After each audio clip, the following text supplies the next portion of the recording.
I'll handle the introduction. Good morning, everyone. Thank you very much for joining us. We're delighted today to have Marc Hafstead from Resources for the Future. Marc is the director of RFF's Climate Pricing Initiative. He's been at RFF for almost 8 years now after having come from Stanford. Author of a number of works in both the academic and more accessible press, including Confronting the Climate Challenge, U.S. Policy Options, written with Larry Goulder from Stanford. He's going to talk with us today about economy-wide direct air capture modeling results. And I'd just like to note before he starts that we're delighted to be co-sponsoring this afternoon's presentation with the Institute for Climate Removal Law and Politics here at AU. Thank you. All right, well, thank you, David, for inviting me, and thank you all for coming. I'm going to share my screen here, and we can get started. So this paper that I circulated is called Benefits of Energy Technology Innovation, Direct Air Capture. So this project came from funding from Gates Venture and ClearPath, who are very interested in technology innovation and looking at the benefits of that innovation in the context of the Energy Innovation Act, which actually passed as part of an omnibus bill last December. And so they're interested in showing support, showing if we can show that these different technologies and innovation in them actually provide benefits, and then also showing the policymakers why they should be in when they actually start funding these projects going forward, how much that there are real benefits to these different energy technologies. And so direct air capture is just one piece of the puzzle here. And so there's another companion paper on benefits of energy technology innovation in the electric power sector. So that focuses on includes storage, advanced nuclear, direct air capture, and natural gas with CCS. That's another paper that was written by some of my colleagues that maybe you guys would find of interest. For those of you who don't know Research for the Future, I always like to give a little pitch for the organization. So we are an independent nonprofit institution in Washington, D.C. And most importantly, we do not take institutional positions on legislative, regulatory, judicial, or other public policy matters. So we really view our role as providing information to policymakers so that they can make better decisions on environmental, energy, and natural resource policies. And so here just is an outline of my talk. And so I'll kind of come back to this so we can kind of keep up to date on where I am as we go.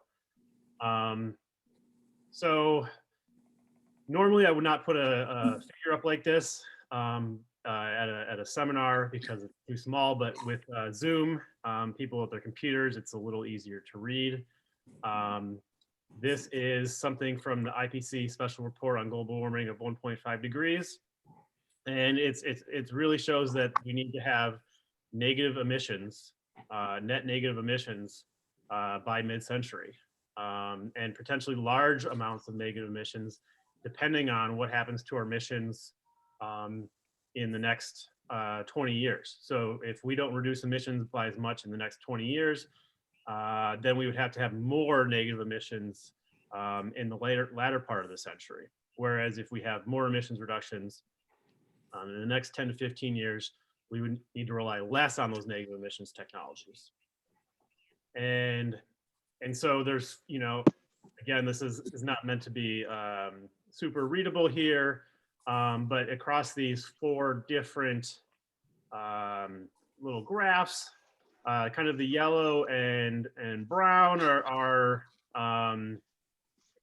contributions of negative emissions technologies to the different pathways. And so this shows that under some certain pathways to 1.5 degrees, you really need a lot of negative emissions technologies, and some others maybe you need less. And this also shows that most of the focus to date on negative emission technologies have been on afforestation and bioenergy CCS.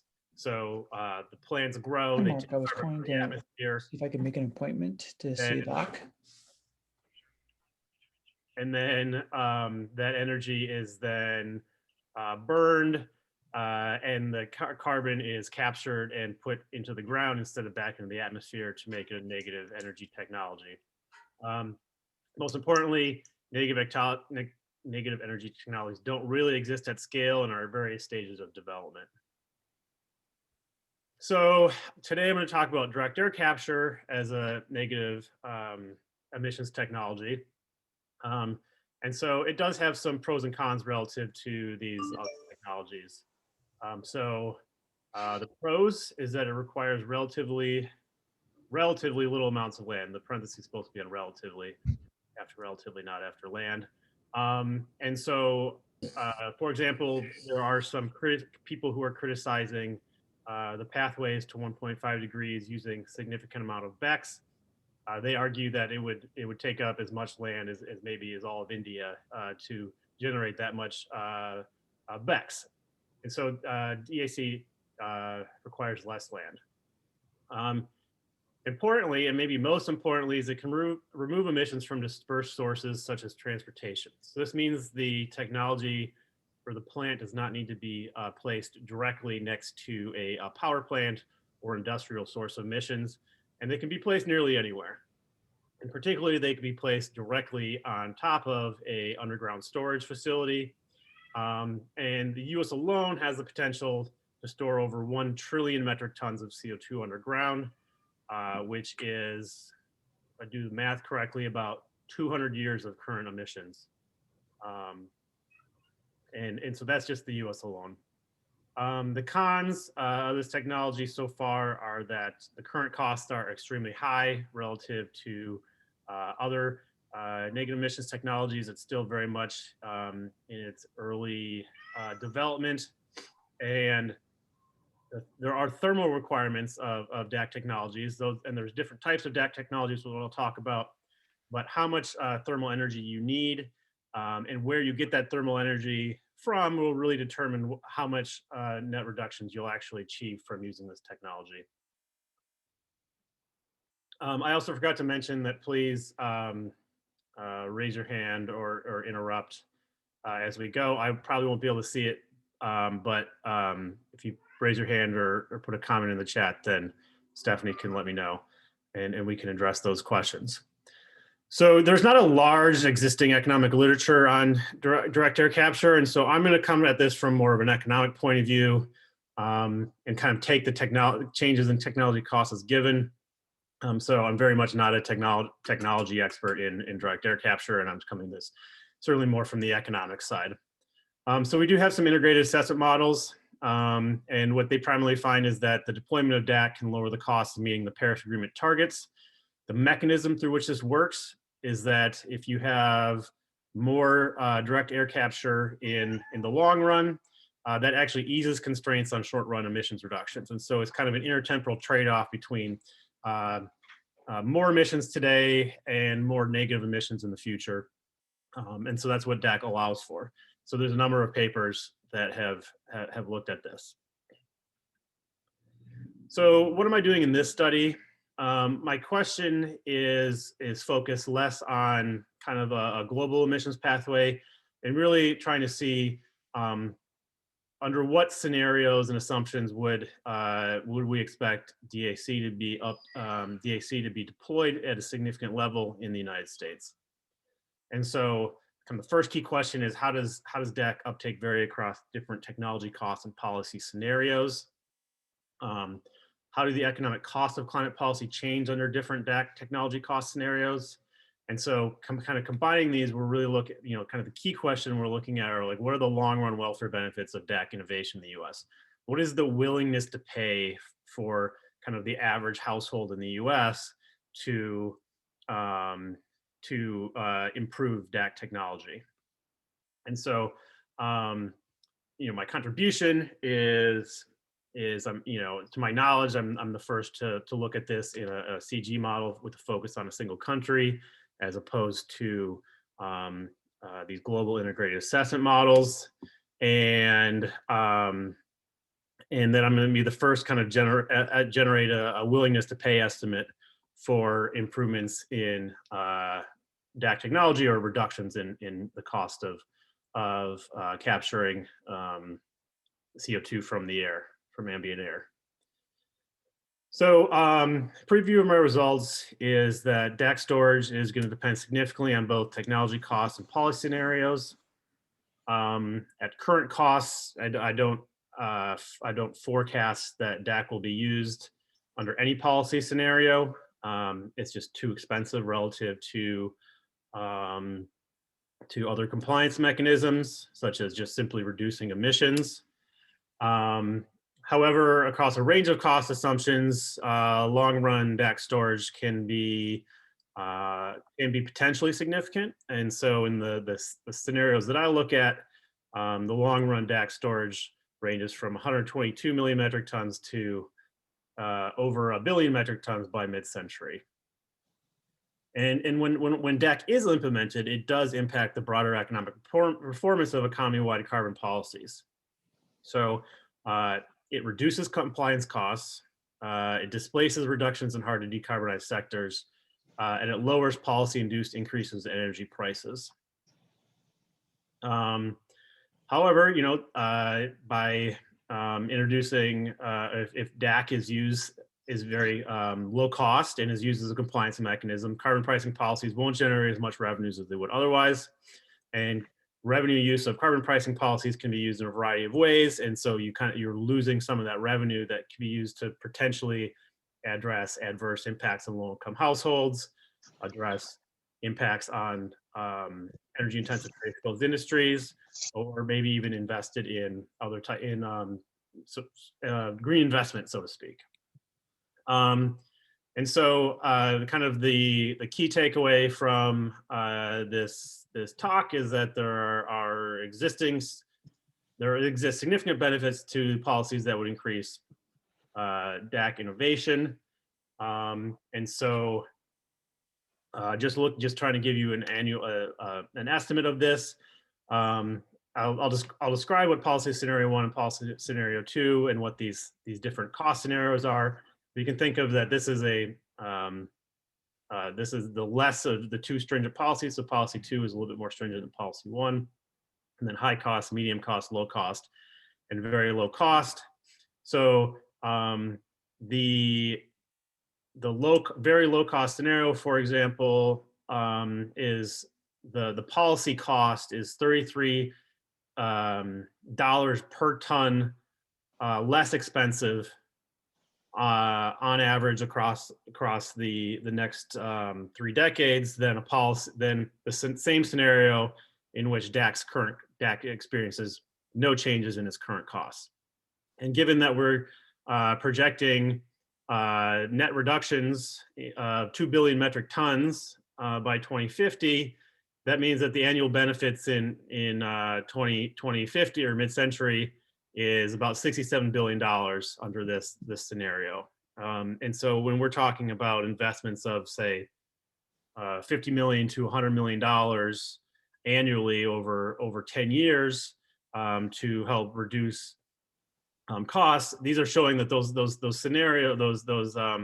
types of innovation policies, that type of R&D spending could potentially have certainly pass a cost benefit threshold. So with that, I'm just going to kind of go through direct air capture for those who are less familiar with it. Again, I am not an engineer. I'm an economist, and so this is going to be very high level. So here is a illustration of what a direct air capture plant could look like. There's a National Academy of Sciences study from 2019 on negative emissions technologies with a chapter on direct air capture that has a lot of significant technological details, and also details on the the economics of the different processes. So I highly suggest that it's a great resource, and one that I relied on quite a bit. So, direct air capture uses chemical processes to separate CO2 from ambient air. One of the difficulties with that is that the thermal energy requirements to remove carbon dioxide from ambient air, which has a concentration of about 400 parts per million, is much greater than the energy requirements to separate carbon dioxide from flue gas from like a power plant, which has much higher concentrations. But as I said, its benefit is that you don't have to site the DAC next to a smokestack, and it can replace it can remove CO2 from other sources from the economy, such that are harder to capture, such as from transportation. So there are currently kind of two types of direct air capture. There are liquid solvents. Some of you might have heard of the company Carbon Engineering, which I believe is being backed by Bill Gates. And then there are solid sorbents, which is, there are a number of companies, including ClimateWorks, which is, I believe, based out of Switzerland. Before you move on, Mark, David had a question, I think. Go ahead. Yeah. Just a couple of quick questions. You don't have to site the capture facility close to the source, but do you need to site it close to the sink?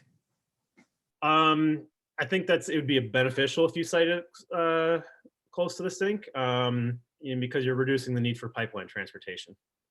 But you could potentially put it anywhere. I mean, there are, the energy requirements to remove it does depend on things like humidity, on things like temperatures. So you'd probably want it to be, placed in an area, that has the lowest kind of energy requirements, and the least variable energy requirements over the year. But yeah, I think one of the benefits is that you can place it almost directly near a sink to reduce the need for pipeline transportation. June had a question too. Yes. I don't know if you're done with your presentation, but one question that comes up is, what do you think about, what's your opinion of using the captured CO2 for enhanced oil recovery? The DAC operations that are going on right now around the world are very small, and they're sort of R&D boutique.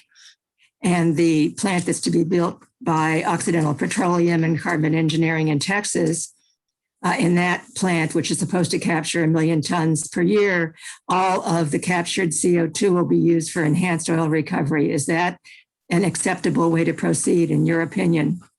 I think I have a slide on uses of what you could do with direct air capture CO2.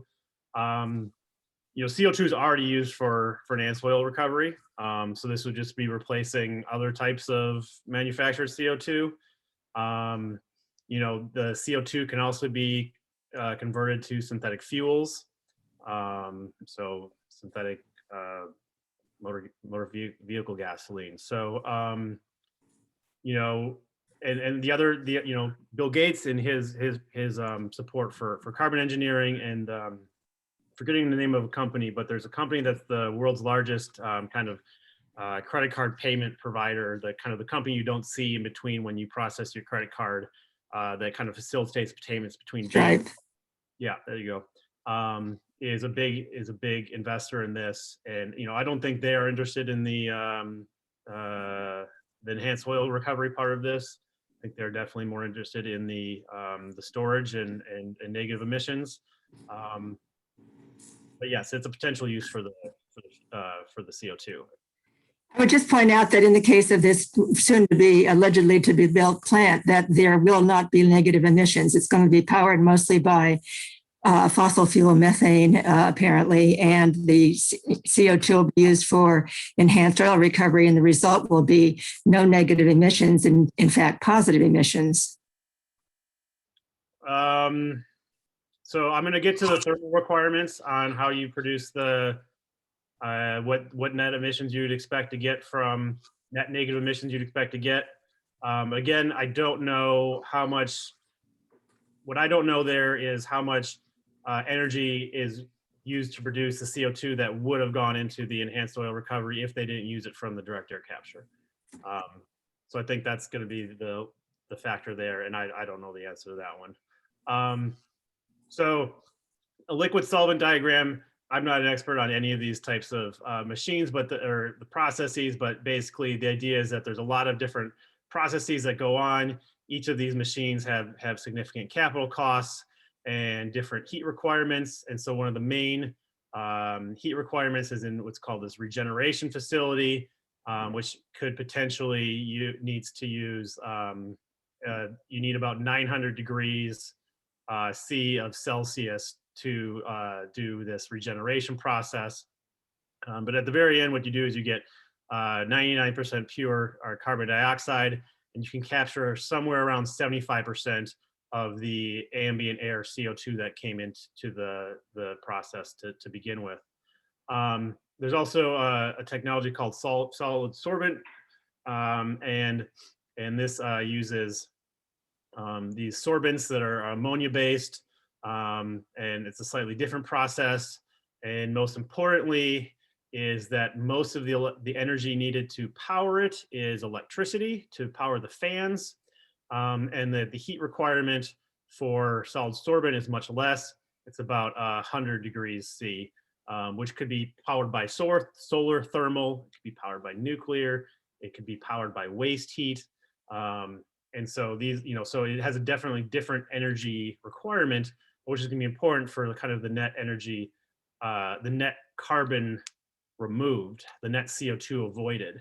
And so the National Academy of Studies has this very nice table here that shows how these different technologies, what your energy source you're using, actually determine significantly what the net CO2 avoided is for every ton captured. And so for using natural gas for electric and natural gas for thermal under liquid solvent doesn't have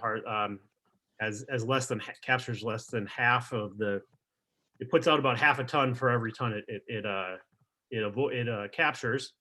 But if you use coal for electric, you might actually not have any net emissions reductions. You might actually be increasing emissions. And so the energy source is really, really important.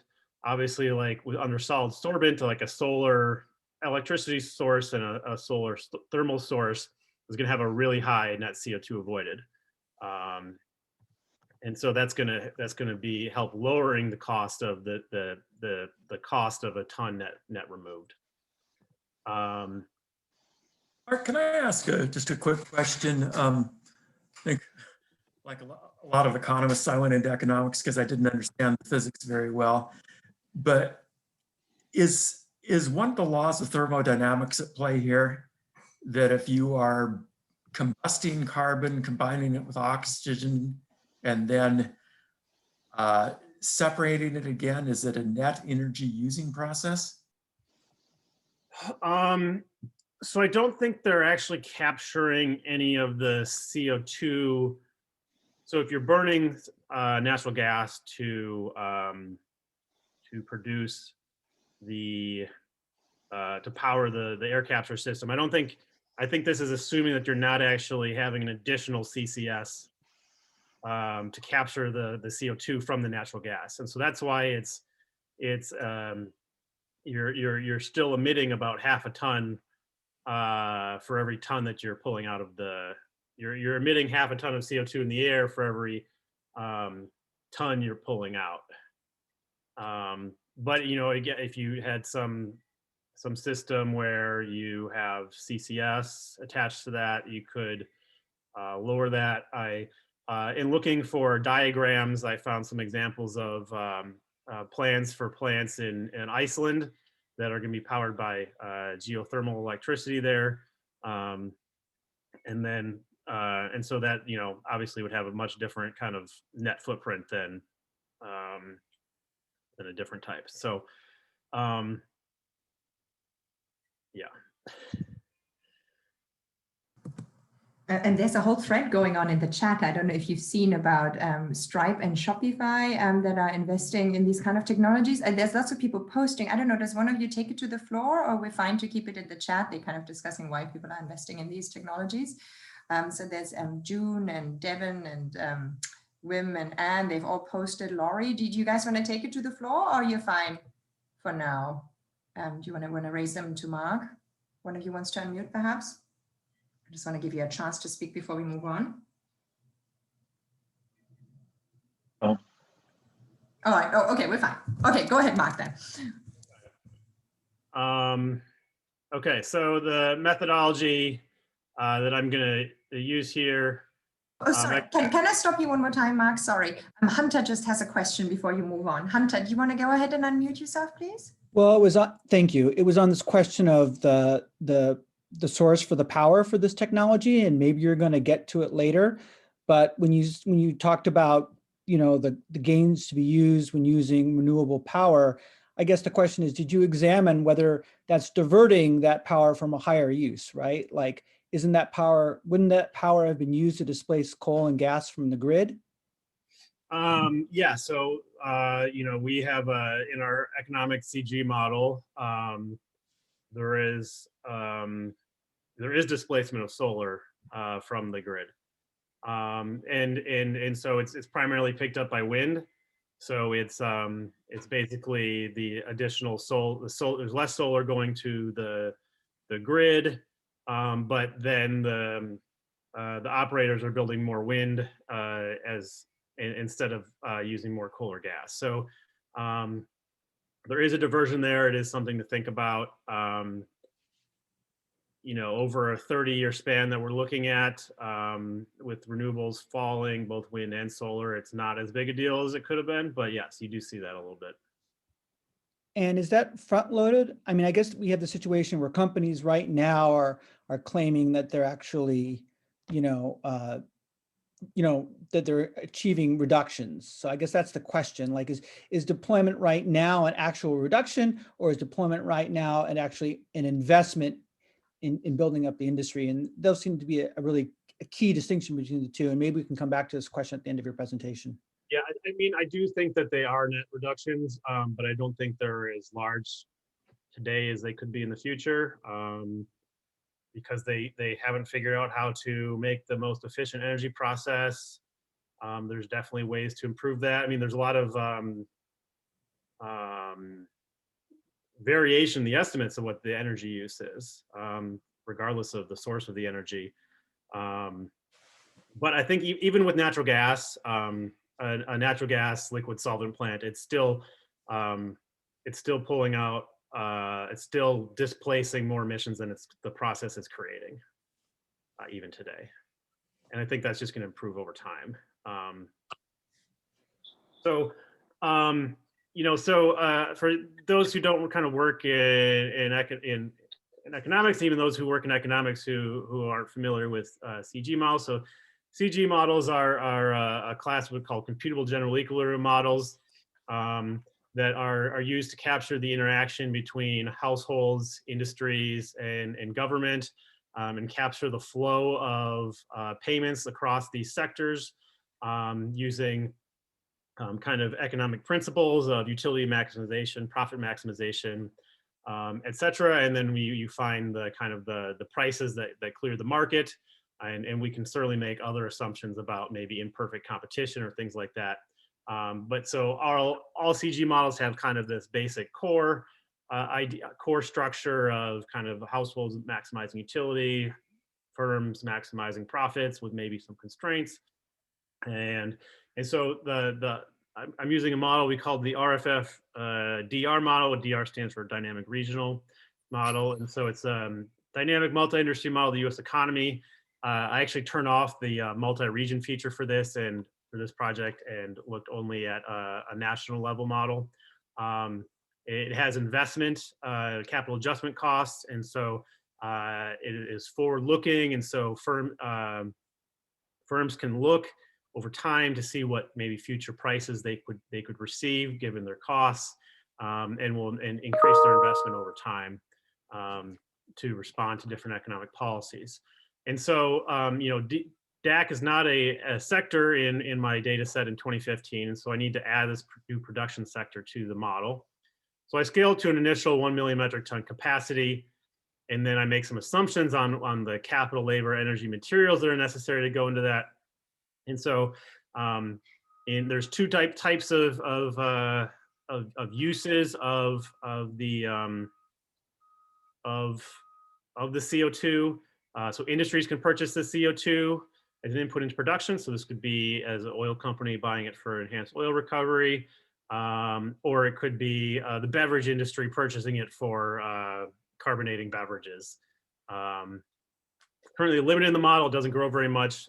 So this, when we start looking at deployment of DAC, you can think of it as entirely of underground storage of DAC. So the second thing after adding DAC to a CG model is I have to assume how DAC costs are going to change over time. So I'm going to show you in a few slides kind of the long run cost assumptions that I was given. Again, I'm not an expert in the technology and how these costs are going to, and then I'm going to change those costs over time to get from today's cost to future costs. And I'm going to look at how those different cost scenarios interact with different climate policy scenarios. So there are a number of different climate policy scenarios you could imagine with direct air capture. So, you know, the government could always choose to provide DAC storage as a public good, similar to highways. But the key economic impacts are really going to depend on how that public good is paid for. What types of taxes are you going to raise to pay for this storage? And so I'm not actually going to look at that in this study, but it is something that people have thrown out there as an option. So the government could do this. You know, the government can provide a direct subsidy to firms in the forms of tax credits. And so this, the government currently does this through Section 45Q of the Internal Revenue Code. And it is the value of that tax credit is about $50 per ton placed with geological storage. It's about $35 per ton for any captured carbon or CO2 that goes to enhance oil recovery. So they definitely do differentiate the payment level based on whether it's stored or used in EOR. And then climate policies could allow for proven storage to be used as an alternative form of compliance. So an example of this includes carbon pricing, like a tax or a cap, clean energy standards, or even low carbon fuel standards. And I think I saw something in the cap, or sorry, in the chat. But there are some of the investments I think today going into direct air capture are used to meet obligations under California's low carbon fuel standard.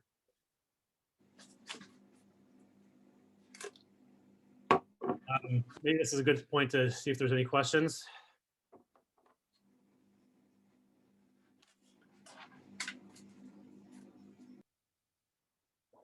Okay. Hi, Mark, can I ask a quick question? Yes. I'm just curious if you account for any sort of budget constraint on the part of the federal government, since for the most part, it seems like in the long run, this direct air capture is going to be a primarily federal subsidy outlay approach or a carbon price payment approach. Yeah, so the model does have a government budget constraints. I'll talk about the policy scenarios in a second, but it's definitely going to have an impact on revenues of a carbon pricing policy. But you know, if you did the subsidy approach, the more direct air capture that takes advantage of the tax credit, that would need to be accounted for. So I'm not looking at the subsidy policy here specifically, or extensions to that subsidy policy beyond $50. Which, and most of the cost scenarios, the cost is never below $50. So it's not you wouldn't expect to see at only $50 credit to see significant amounts of DAC deployment. But yes, if they raise the payments, then those would have to be paid for some ways. And so the model would have to increase other taxes to pay for that.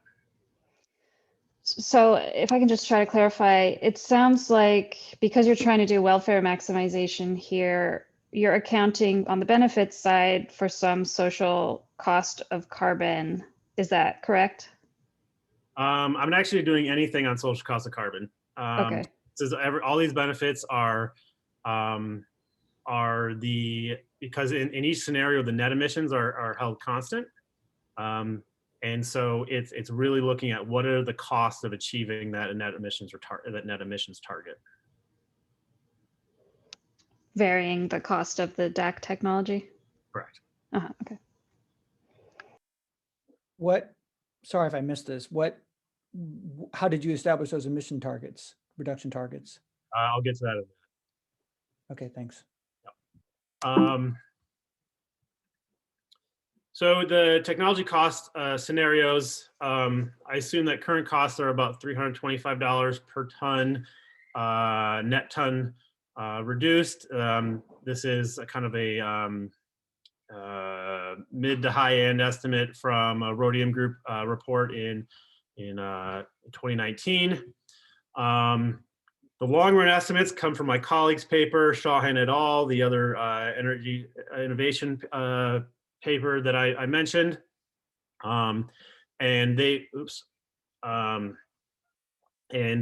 derived these from Sinha and Ralph 2019.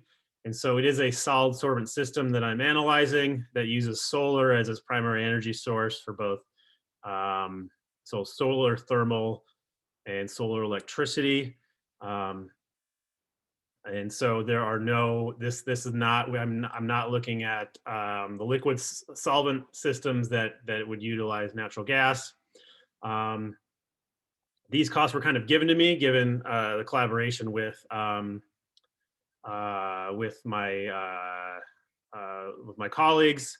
But there are, under each different scenario, there are different, kind of electricity, variable operating, and annualized capital costs. So the high and low scenarios actually come directly from Sinha and Ralph. Medium is a kind of mid-range between those two. And the very low scenario was, imagine if we could reduce those costs by a further 10%. So then what I'm going to do is, because, and I'll talk about this limitation at the end, but we're not able to look at kind of endogenous changes in productivity. We're going to look at linearly changing productivity from our kind of $325 current cost to one of these long run cost estimates over time.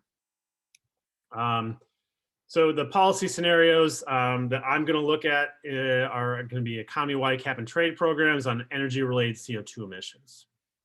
So firms are going to be allowed to submit allowances, which are auctioned or purchased through an auction, government auction, or submit a DAC credit.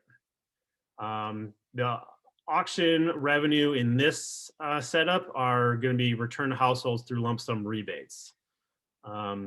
So if DAC lowers allowance revenue, then it's going to lower those rebates, and the household is going to be that's going to be a con to the policy, and that those rebates can be small to the households. Of course, another assumption I could have used was that the allowance revenue was used to cut taxes. And so then if you have less revenue, you can't cut taxes as much. That would be a different welfare, slightly different welfare analysis. So in policy scenario 1 is an allowance path consistent with 80% emissions reductions by 2050, with one important caveat. And that important caveat is I'm going to allow banking of allowances. And that banking of allowances is going to yield the same cumulative emissions between 2021 and 2050 as that allowance, that 80% net reduction by 2050 allowance path. But it's going to shift the emissions reductions over time. So we're going to have more reductions in the first 10 years and less reductions in the last 10 years. And most importantly, one of the key implications of banking is that you don't actually achieve the 80% the annual target, but you do achieve the cumulative target. And some people are really fixated on these annual targets, but it is true that cumulative emissions are what matter for our atmosphere, not the emissions in a given year. And so this is, from a climate point of view, a policy that has the same cumulative emissions will have the same kind of climate policy impact. And then climate policy 2, I just wanted to look at a policy that just had higher marginal abatement costs. And so I just picked an allowance path consistent with the 25% increase in marginal abatement costs as seen through a 25% increase in the equilibrium allowance price. So to see what those.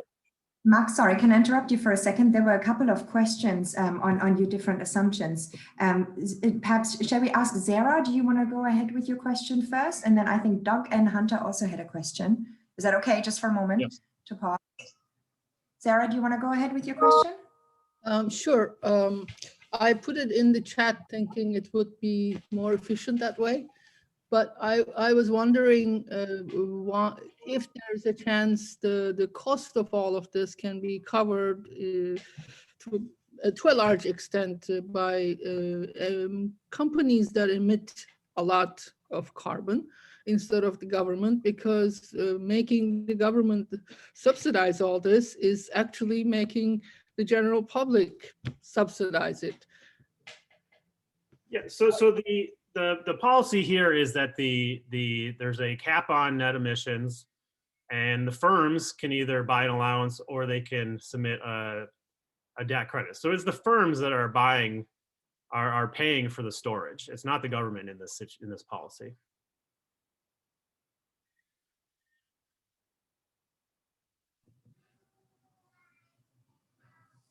Thanks for clarifying. Doug and Hunter, do you want to ask your questions, or are you fine? Otherwise, we let Marc proceed so he can wrap up his. Yeah, Marc, just a quick question.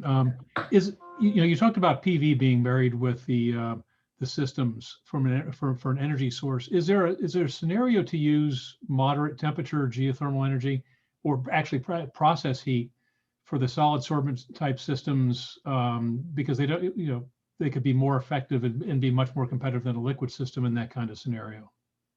I didn't look at that, but yes, I think that is a, as I mentioned, I think that's when I was looking at trying to find like a snazzy diagram to include in my my slides, that there are, I think that's one of the key ideas behind what they're doing in Iceland. And I think they're doing it in liquid solvent, but I think you could also do it under solid sorbent. Okay, thank you.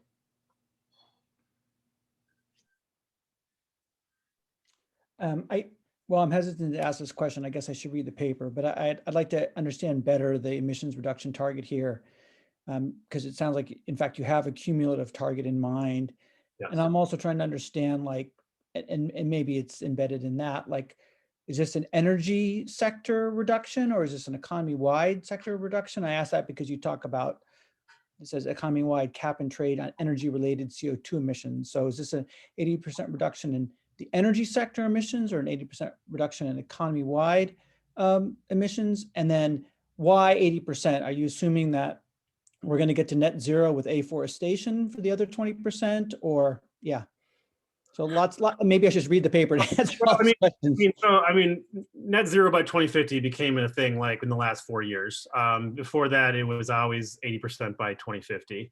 And so, one caveat of CG models is that their ability to do deep decarbonization depends a lot on however many technologies you throw in there that are negative emitting, what their costs are. I can get to net zero if I throw in a lot of BECCS, but that might not be realistic, and I might be entirely relying on my assumption of what the BECCS costs are. So, so I think that CG models are much better at shorter run, more medium emissions reduction. So this is already, doing the policy to 2050 with deeper decarbonization is already a stretch for these models. So I just don't want to push the model any further. I sometimes like to joke that when you start trying to get like that, the model is like a washing machine that you have to sit on for it to actually work, because they're based on current technology assumptions and current economic relationships, and we don't necessarily know how those are always going to unfold over time. And so what I see CG models as doing is being a constructed laboratory in which we have a certain set of assumptions. We look at what's going to happen. We change that. We introduce a policy, and we look at the difference between the two. But we're relying a lot on what the kind of the reference case assumptions are. And so what kind of the reference case cost assumptions are, and something I'll get to at the end. But we're really relying on how much what solar cost projections are going to be, what electric vehicle cost projections are going to be, and based on what the AEO has been projecting, or sorry, the EIA has been projecting through the AEO, we're not expecting significant reductions without policy. And then it is a commune-wide, but when I say a commune-wide cap and trade program on energy-related CO2 emissions, I do mean all energy-related CO2 emissions. So that's from the power sector, transportation, industrial, residential, and commercial. And the path is consistent with 80% reductions in those emissions. And so you'd think that, so this is not, I'm not interacting this with restrictions on methane, for example, which could be some interesting interactions. But I haven't looked at that here. So as I mentioned, the reference case scenario is really important. So the reference case scenario is from about 5 million metric tons today, a little less with the pandemic, and expected to fall, but then be relatively flat and then kind of increase just a little bit at the end. And so this reference case path does come from the Energy Information Administration's annual energy outlook projections. So policy scenario 1 is the cap and trade program that's consistent with this level of emissions reductions. These cumulative emissions reductions, so we take the integral under this blue line, it'd be the same as if we took an integral from this 5 billion metric ton level all the way to 1.2 by 2050. So basically the integral of the emissions on this line from 5 billion metric tons to 1.2 billion metric tons, 1.2 billion metric tons being 80% below 2005 energy related CO2 emissions of 6 billion metric tons. That cumulative emissions target is the cumulative emissions under that path is the same as the cumulative emissions under this blue path. I don't know, I don't have the exact number in my head what that budget is, but it's something that I could find, but not as I'm currently on Zoom here. So how much time do I only have 10 minutes left, so I better keep moving here.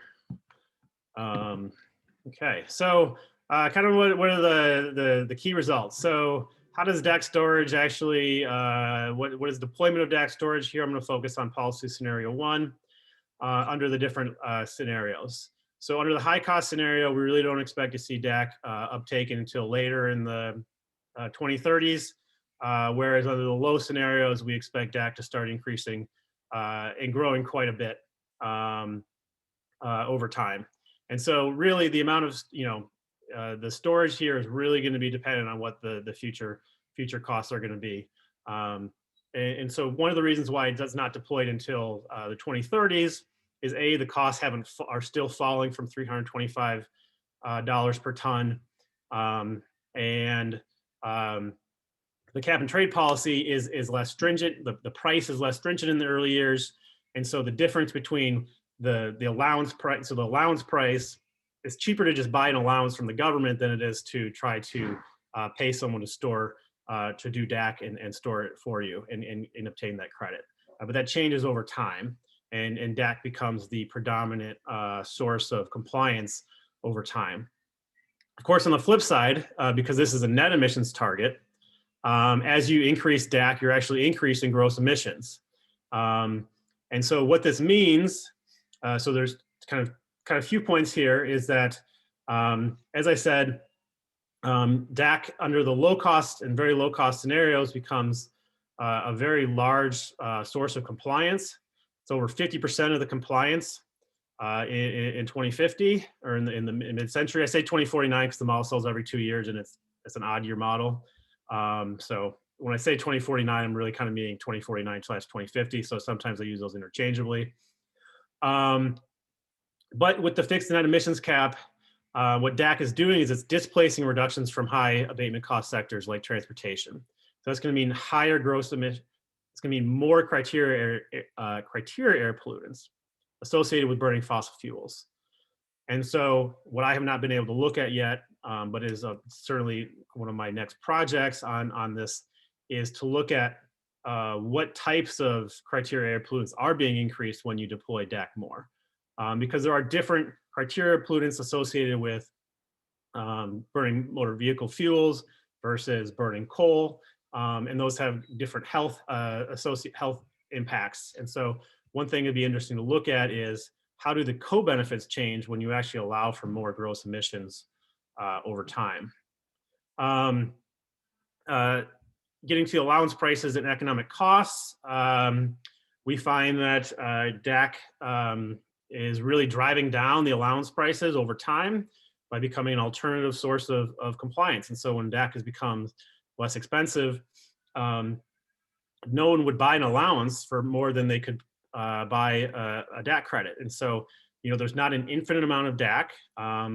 There are restrictions on how quickly you can build the investment in DAC. It's not, the model doesn't allow for you snap a finger and you get, you can satisfy your entire compliance with direct air capture. But over time, it does become, it can drive down the cost of the allowances because firms can choose to simply buy the DAC instead of the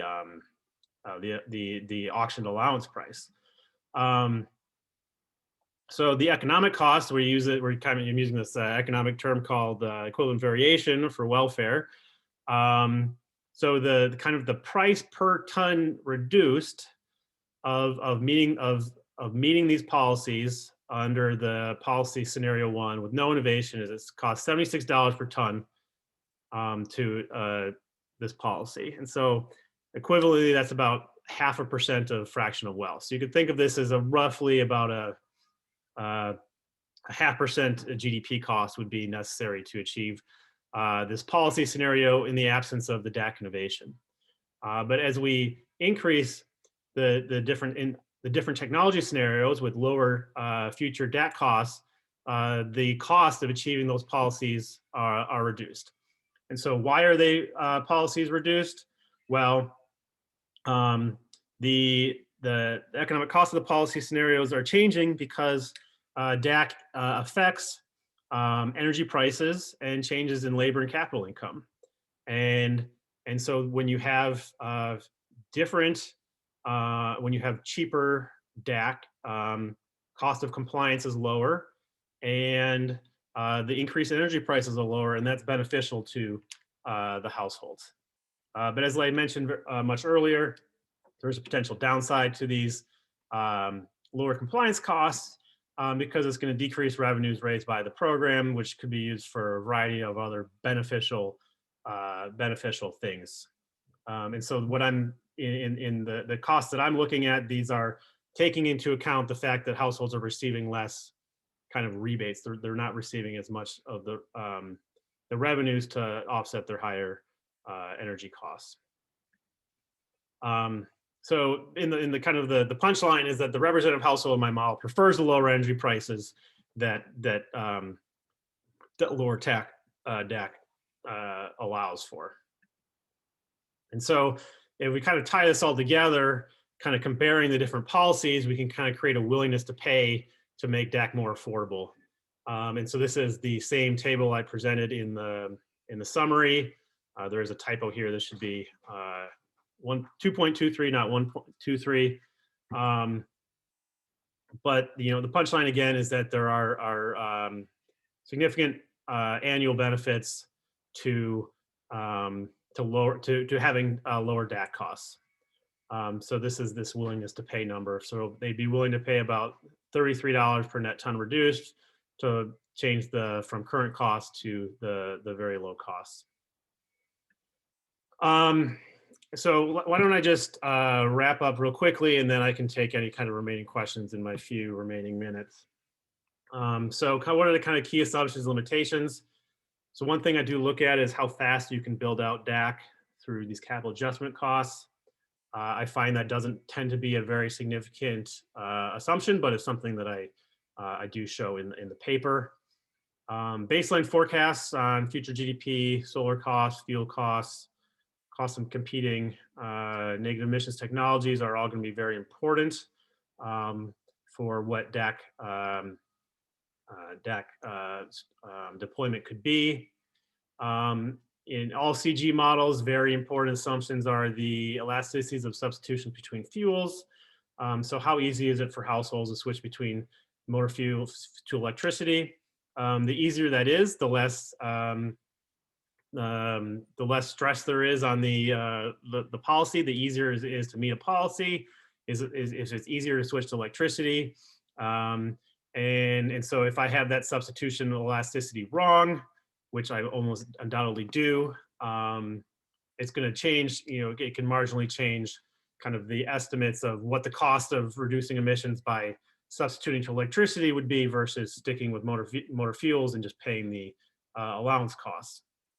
And then I think what's most important limitation so far of the policy, and something I really want to get at more in the future, is that there is no policy-induced innovation, and there's no learning by doing. And so what this means is that the cost of DAC is not changing with how much DAC has been previously deployed. And so it's entirely an exogenous innovation path. And so I certainly think that by adding this type of policy-induced innovation, we can look at what the importance of policies like 45Q are. I think that's going to be a better laboratory experiment for looking at those different types of policies.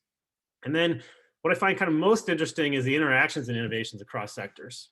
So if direct air capture becomes cheaper, and we have a lot of innovation in direct air capture, then we might not want to pay to innovate to keep reducing battery prices for electric fuels, or for electric vehicles, I'm sorry. And so there might actually be trade-offs in innovation across sectors. So that the more innovation we have in one sector, the less incentive there is to do innovation in another sector. So that's something I find particularly interesting, and something I want to look at in the future. And so I'm not going to read these, but because I want to take time for questions. So I know we don't have much time left, but I think one of the key takeaways is that the benefits of reduced DAC costs are significant, but it does depend on the policy, and more research is needed both on the technology side and on the economic side of deployment. All right, so I'll stop there, and I can take probably, if people can stick around for another 5 minutes, I can probably stick around for about 5 minutes for questions.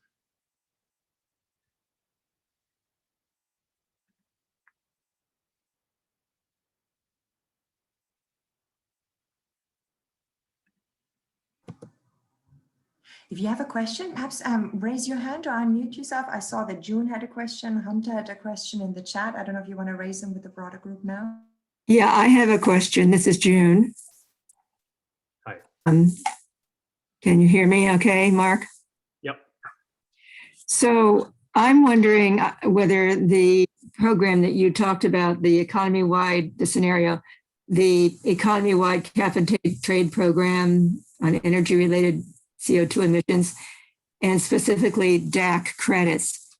I'm wondering whether that or anybody on the program here knows whether that policy is under consideration right now by any senators or representatives or in any committees. I've heard that term bandied about in Washington, so I'm wondering if this is actually going on right now.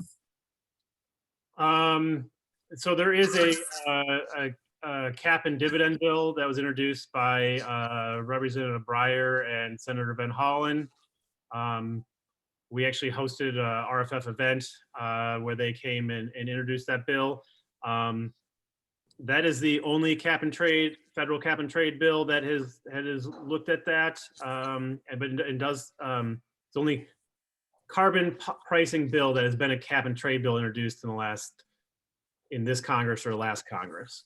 Most of the carbon pricing bills that have been introduced in Congress have been carbon tax policies. And those policies do specifically use the revenues to pay for credits to direct air capture firms. At least most of them do. we have a carbon pricing bill tracker at RFF that explains the bills that were introduced in the previous Congress. And we do have a section for whether or not there are subsidies or credits or payments for not just direct air capture, but any type of storage. So I think it has been. This cap and dividend bill specifically talked about DAC? Storage. DAC storage? Yeah, storage. So so any type of storage. So whether it's CCS storage, CCS storage from the flue gas, or if it's direct air capture storage, it doesn't discriminate between. Okay. So I was asking about DAC credits specifically. So you don't know of any bill or any discussions going on about DAC credits specifically? No, but I don't think the language is excluding DAC. Okay. David, do you want to ask you a question about hazard? Yeah, Mark, I wonder if you could just speak to the overarching issue of moral hazard, the idea that the promise of capture and storage in the future is going to reduce our ambitions now, even if perhaps we don't have a clear indication that the storage is going to be cost effective. Yeah, that's a certainly good point, and something that was certainly beyond the scope of what I did. In the policy I looked at, it was the policy was binding in the short run without DAC, so there was no the emissions in the short run weren't different under the different technology cost scenarios, because I specifically didn't allow them to bank DAC credits or borrow DAC credits from the future, which I think it would be a moral hazard issue, especially because how do you in a model we can keep our promises all we want, but in the real world it's hard to say. So I do think that there's an issue there, and I think I need to think about it more. But I specifically made sure that wasn't an issue in what I did, because I didn't allow the borrowing. But if you allow the borrowing, I think you could certainly have that moral hazard issue.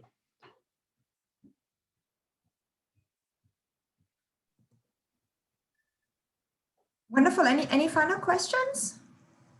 Otherwise, we want to say a big thank you to you, Marc, for your presentation. Any last thoughts? It's really, I promise I save you the screen. Yes, sorry, Hunter, go ahead. I just want to say thank you, Marc. It's a really great contribution, and I'm glad someone's digging into it. Thank you. All right, thank you. Wonderful. Thank you very much, Marc. And I'll make sure I also send you the chat, since there were so many comments in it, and then you can review them at your leisure. Okay, thanks. Thank you. Thanks very much. Thank you, David, for inviting me.